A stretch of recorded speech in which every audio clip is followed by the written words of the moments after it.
بسم اللہ الرحمن الرحیم نحمده ونصلی علی رسولہ الکریم۔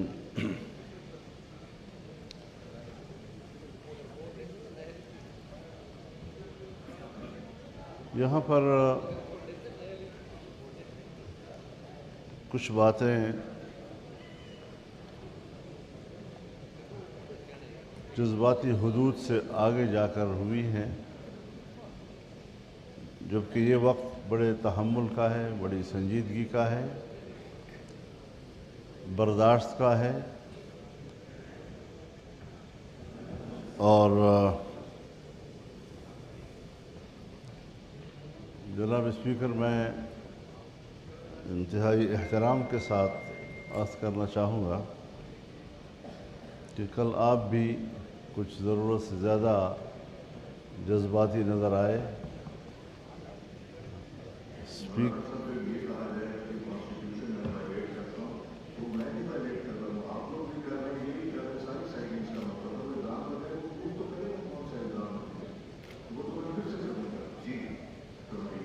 حضرت ای گناہیس کے در شہر شمالی اس گناہ، اگر آج یہاں سے کوئی ایسی بات کی جا رہی ہے کہ آپ سمجھتے ہیں کہ وہ انسٹیٹیوشنز کے بارے میں ہے، تو کیا ہمارے کنٹینرز پر ہمارے جلسوں میں جب میاں نواز شریف صاحب خطاب فرماتے تھے تو وہ آرمی چیف، ISI کی چیف کا نام لے کر ان کے خلاف تقریر نہیں کیا کرتے تھے؟ اور کیا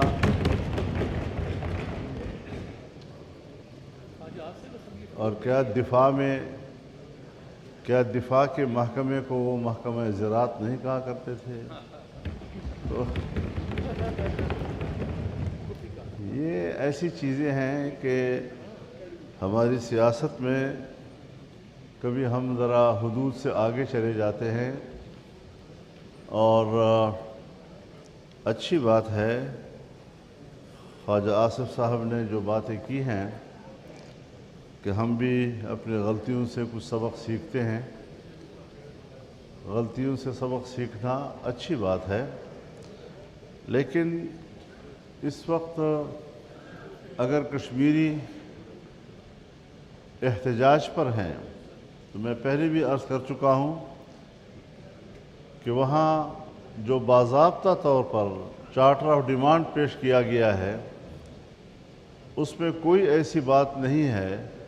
کہ جس پر حکومت نیگوشیٹ نہ کرے۔ تقریروں میں وہ نوجوان ہیں، اگر کسی نے کوئی حد سے آگے بڑھ کر بات کی ہے یا پاکستان کے خلاف کوئی الفاظ تعبیر ہوئے ہیں تو اس کے حق میں بھی باتیں ہوئی ہیں، اسی اجتماع میں ہوئی ہیں، انہی کے مقررین نے پاکستان کے حق میں باتیں کی ہیں، اور آج وہ باقاعدہ ایک خط مجھے بھیج رہے ہیں۔ جناب اسپیکر، آپ کی توجہ چاہیے۔ جناب اسپیکر، میں آپ سے مخاطب ہوں، رولز کے مطابق اسپیکر سے ہی مخاطب ہونا پڑتا ہے، اور اگر اسپیکر جو ہے وہ چشم من در چشم تو چشمان تو جائے دیگر تو پھر کیا؟ جی، کشمیریوں کی جو اس وقت جوائنٹ عوامی ایکشن کمیٹی ہے، انہوں نے باضابطہ طور پر مجھے یہ خط بھیجا ہے اپنی قیادت کے دستخطوں کے ساتھ، اور جس میں انہوں نے ثالثی کا کردار ادا کرنے کے لیے مجھے کہا ہے۔ یقیناً یہ کام میں تنہا نہیں کر سکتا، نہ میرے بس کی بات ہے، لیکن میں نے اس کا مثبت جواب دیا ان کو، اور کل 23 تاریخ تھی، یہ آخری تاریخ تھی، انہوں نے لانگ مارچ کا اعلان کرنا تھا اور اگلا پروگرام دینا تھا، لیکن انہوں نے نہیں دیا، اور ابھی ان کے درمیان میں شاید مشاورت چل رہی ہو، وہ کوئی جواب تیار کر رہے ہوں میرے جو ان کو پیغام ملا ہے اس کے بارے میں، لیکن حکومت ہوا کرتی ہے۔ اگر حکومت کا رد عمل مقررین